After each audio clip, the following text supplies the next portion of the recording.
आज भारत के कई राज्य ऐसे हैं जहां वायु प्रदूषण के कारण लोगों को सांस लेने में तकलीफ हो रही है। नवंबर की सुबह अब सिर्फ ठंड नहीं लाती, वे धुंध, धुएं और बेचैनी भी लेकर आती है। दिल्ली और एनसीआर जैसे इलाकों में आसमान का रंग नीला नहीं दिखता, दिखती है स्मोक की चादर। लोग मास्क लगाकर चलने को मजबूर हैं। बच्चों के स्कूल बंद हो रहे हैं और वायु गुणवत्ता सूचकांक यानी AQI रोज बहुत खराब या गंभीर श्रेणी में पहुंच रहा है।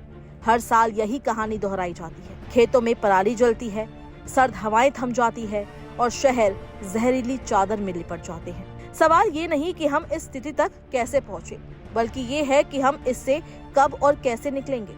इसी बीच चीन ने भारत को मदद की पेशकश की है। वही चीन जिसने कभी दुनिया के सबसे प्रदूषित देशों में अपनी गिनती देखी थी, आज साफ आसमान का देश बन चुका है।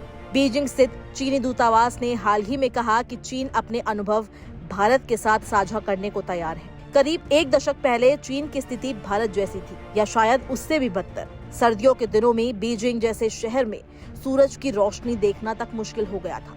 2012 तक चीन के 90% शहर विश्व स्वास्थ्य संगठन के प्रदूषण मानकों के ऊपर थे। लांसेट की रिपोर्ट में बीजिंग को दुनिया की प्रदूषण राजधानी कहा गया था। हर साल लाखों लोग असमय मौत का शिकार हो रहे थे। 2013 में हालात इतने भयावह हो गए कि चीन की सरकार ने इसे प्रदूषण के खिलाफ युद्ध घोषित कर दिया। चीन ने 2013 में national air quality action plan लागू किया। सरकार ने इस अभियान पर लगभग 100 अरब अमेरिकी डॉलर खर्च किए, यानी 19,000 करोड़ रुपए से भी ज्यादा। कदम कठोर थे लेकिन असरदार। जैसे भारी उद्योगों और फैक्ट्रियों को शहर से बाहर शिफ्ट किया गया या बंद कर दिया गया। कोयले के इस्तेमाल को आधा कर दिया गया और प्राकृतिक गैस को प्राथमिक ऊर्जा स्रोत बनाया गया। पुराने और धुंध छोड़ने वाले वाहनों को सड़कों से हटाया गया। बड़े शहरों में लो कार्बन जोन और ग्रीन कॉरिडोर्स बनाए गए।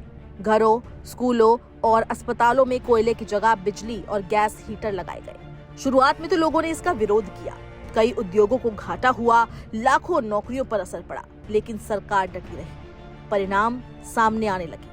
2013 में जहां बीजिंग का PM 2.5 स्तर 100 माइक्रोग्राम था, वो घटकर बहुत कम रह गया। अब बीजिंग में साल में 100 से अधिक दिन साफ नीला आसमान देखने को मिलता है। चीन ने केवल प्रदूषण घटाने पर नहीं, बल्कि प्रकृति को फिर से जीवंत करने पर भी ध्यान दिया। ग्रेट ग्रीन वॉल नामक अभियान के तहत देश के 12 प्रांतों में 35 अरब से ज्यादा पेड़ लगाए गए। साथ ही चीन ने दुनिया का सबसे बड़ा एयर प्यूरिफायर टावर बनाया, जिसकी ऊंचाई 100 मीटर है और जो हर दिन 1 करोड़ क्यूबिक मीटर साफ हवा छोड़ता है। सरकार ने प्रदूषण फैलाने वाली कंपनियों पर भारी जुर्माना लगाया और हर उल्लंघन को अपराध माना। यही वजह है कि अब बीजिंग में बच्चे बिना मास्क के खेल सकते हैं। भारत की हालत आज वही है जो चीन की एक दशक पहले थी। दिल्ली, गुरुग्राम, नोएडा जैसे शहरों में सांस लेना कठिन हो गया है। ये हम नहीं कह रहे हैं, ये कह रहा है एयर क्वालिटी इंडेक्स, जो 350 के भी पार जा पहुंचा है, जिसे गंभीर श्रेणी में माना जाता है, जो जानलेवा भी साबित हो सकता है। अगर चीन जैसी जनसंख्या और उद्योग वाला देश अपनी हवा को स्वच्छ बना सकता है, तो भारत भी ये कर सकता है। भारत चाहे तो अपने आसमान को फिर से नीला बना सकता है। बस इंतजार है तो एक कदम का, जिससे वायु प्रदूषण से लड़ा जा सके।